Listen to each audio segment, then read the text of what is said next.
Jésus viendra au milieu des tribulations pour arrêter les tribulations. Car Jésus vient toujours au milieu du chaos pour arrêter le chaos. Parce que Jésus et l'Esprit ne font qu'un. Or, dès le jour de la création, le chaos était sur la création de ce monde. Le monde était informe et vide, et le chaos planait au-dessus de la terre. Mais le Saint-Esprit est venu, il a séparé les choses, et il a rétabli l'ordre. Bonjour tout le monde, c'est Pierre-Emmanuel. Donc aujourd'hui on va traiter de la sanctification, comme vous avez pu le voir au titre. C'est vrai qu'en ce moment il y a beaucoup de vidéos qui sortent par rapport à ce sujet, des vidéos d'il faut se sanctifier, il faut être prêt, etc. etc. Et c'est vrai que c'est quelque chose d'extrêmement important, mais toutefois ces vidéos n'abordent pas spécialement le comment se sanctifier. Beaucoup disent il faut juste le faire, d'accord. Je peux avoir envie de faire quelque chose sans pour autant avoir la méthode, le moyen d'y arriver. Et c'est pour cela justement que je fais cette vidéo. En fait, la voix que donc vous avez pu entendre là en intro, c'est donc la voix de mon père spirituel, le pasteur Daniel Vindigny, et c'est un extrait de sa prédication sur la communion avec Jésus. D'ailleurs, je le mettrai en commentaire pour les personnes qui veulent aller le voir. Et je pense qu'après avoir vu cette vidéo, la mienne, vous aurez envie d'aller regarder la vidéo sur la communion avec Jésus, parce que c'est réellement quelque chose qui fait toute la différence. Ok. Donc le premier point, c'est quoi? C'est que en tant que chrétien, et en tant que chrétien né de nouveau, normalement, en tant que chrétien de nouveau, il n'y a pas d'effort à fournir dans le domaine de la sanctification. Je m'explique. La Bible nous dira, je vais prendre un verset tout de suite, dans 2 Corinthiens 5, 17. « Si quelqu'un est en Christ, il est une nouvelle créature. Les choses anciennes sont passées. Voici, toutes choses sont devenues nouvelles. Et tout cela vient de Dieu, qui nous a réconciliés avec lui par Christ et qui nous a donné le ministère de la réconciliation. » Donc la première des choses à savoir, c'est qu'à partir du moment où vous vous convertissez, où vous devenez chrétien, où on dit communément que vous êtes né de nouveau, alors il y a un phénomène magnifique et merveilleux qui se produit, c'est que le Saint-Esprit vient maintenant vivre à l'intérieur de vous. Et qu'est-ce que le Saint-Esprit? Le Saint-Esprit, c'est l'Esprit de Jésus, donc l'Esprit de Dieu, qui vient habiter à l'intérieur de votre être. C'est pour ça que la Bible nous dira que nous sommes maintenant, lorsque nous nous sommes convertis, le temple du Saint-Esprit. Et ça, c'est réellement quelque chose d'important. Mais c'est important dans quelle manière? La Bible nous dira aussi dans Matthieu 6, verset 33, « Cherchez premièrement le royaume des cieux, la justice, et toutes choses vous seront données par-dessus. » Pourquoi? Parce qu'il y a un mystère. Il y a un mystère dans le fait de plus est-ce que nous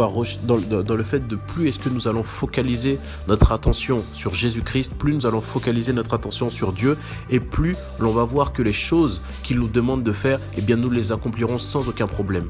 Lorsque Jésus est arrivé, il a dit qu'en lui s'accomplissent la loi et les prophètes. Pourquoi? Parce que Jésus était l'amour personnifié. Jésus était tout ce que le Père disait. Jésus était la loi lui-même, mais qui avait pris de forme humaine, qui était venu nous voir.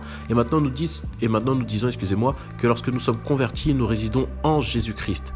Qu'est-ce que cela veut dire? Ça veut dire que simplement, le fait d'être né de nouveau, d'avoir reçu le Saint-Esprit en vous, c'est-à-dire donc l'Esprit de Jésus, cela vous donne la capacité et donc vous permet d'avoir l'ADN de Jésus-Christ à l'intérieur de vous.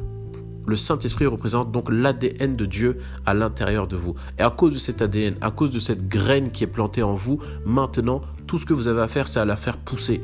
Donc plus est-ce que vous allez regarder à Jésus, plus est-ce que vous allez tourner votre regard sur lui, et plus vous verrez qu'en réalité, la sanctification n'est pas forcément une affaire de volonté, mais la sanctification deviendra naturelle.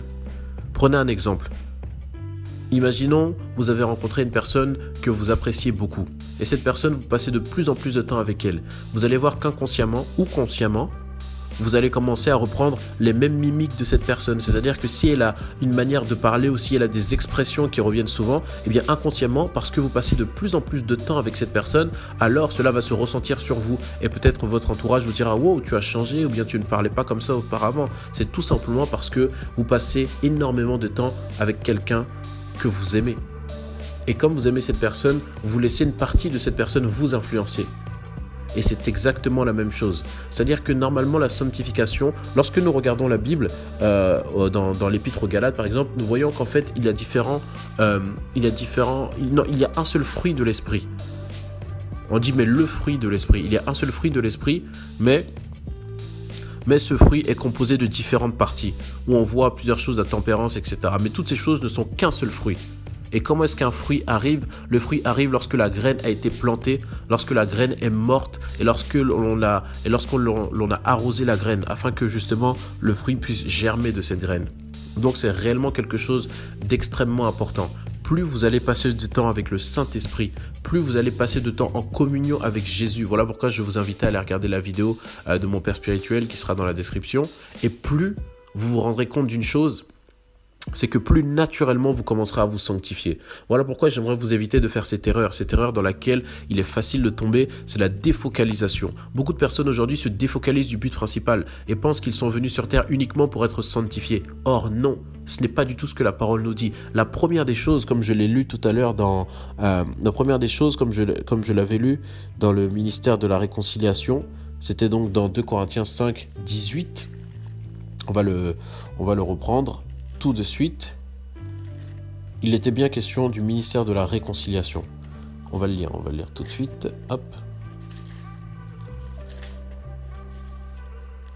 Voilà, 5,18. Tout cela vient de Dieu qui nous a réconciliés avec lui par Christ et qui nous a donné le ministère de la réconciliation. Amen. Ce qui veut bien dire que la réalité et la raison première pour laquelle nous avons été sauvés, c'est pour être en communion avec Dieu. C'est pour partager le cœur de Dieu. C'est pour être en contact, en relation intime avec lui. Et vous verrez une chose, c'est que plus vous allez être en relation, en contact intime avec lui, et plus il va vous inonder de sa présence. Et plus vous serez inondé de sa présence, et plus vous serez comme lui et semblable à lui. Pourquoi est-ce que Jésus ne péchait pas? Pourquoi est-ce que Jésus, il n'a été trouvé aucun péché en lui? Tout simplement parce que lorsque vous regardez la Bible, il était constamment en connexion avec son Père. Il se retirait toujours pour prier. Et il savait exactement ce que Dieu lui demandait de faire. Voilà pourquoi plus vous allez être aussi en communion avec le Saint-Esprit et plus vous saurez exactement ce que Dieu a prévu pour vous. Parfois, des personnes te disent « Oui, mais Seigneur, qu'est-ce que tu as prévu pour moi? Qu'est-ce que tu veux faire pour moi ?» Demandez-le directement à Dieu. Passez du temps avec lui. Apprenez à le connaître. Parce que la plupart des gens pensent que juste connaître Dieu, c'est louer. Non, ce n'est pas ça. Connaître Dieu, c'est aller en profondeur dans son intimité. Vous savez, il y a un mystère. Plus vous connaissez Jésus-Christ, plus vous connaissez Dieu lui-même et plus vous vous connaissez. Parce que lorsque Pierre a vu Jésus et il a dit « Tu es Jésus, tu es le Messie », tout de suite Jésus lui a répondu « C'est un mystère qui t'a été donné comme révélation et moi je te le dis, tu es la pierre sur laquelle je bâtirai mon église. » C'est-à-dire que plus vous allez rentrer dans le mystère de Christ, plus vous allez commencer à connaître qui est Christ et plus vous vous connaîtrez vous-même. Et plus il y aura la révélation de votre appel, la révélation de ce que Dieu veut faire avec vous et plus encore, il y aura même la révélation des choses qui sont cachées. Parce que la Bible dira aussi dans Proverbe que la gloire de Dieu, c'est de cacher les choses, la gloire des hommes, c'est de les trouver. Donc, simplement, soyez focalisés sur Christ, non pas sur la sanctification. La sanctification n'est qu'un fruit. La sanctification n'est qu'un fruit de votre communion avec Dieu. Plus vous allez être en communion avec le Saint-Esprit, plus vous allez vouloir le connaître et plus naturellement, sans même vous en rendre compte, vous direz « Ah oui, c'est vrai, je ne fais plus ces choses. Ah oui, c'est vrai, j'ai arrêté ces choses. Ah oui, c'est vrai, je me rappelle avant, je faisais ça, mais maintenant, j'ai arrêté. » Donc voilà, la méthode qui marche le mieux sans récidive, c'est juste de tomber amoureux de Jésus et d'être en communion avec lui, d'être en communion avec son esprit. Plus vous allez être en communion avec l'esprit et plus vous vous sanctifierez. C'est aussi simple que cela. Et c'est vraiment à ça que j'aimerais vous amener.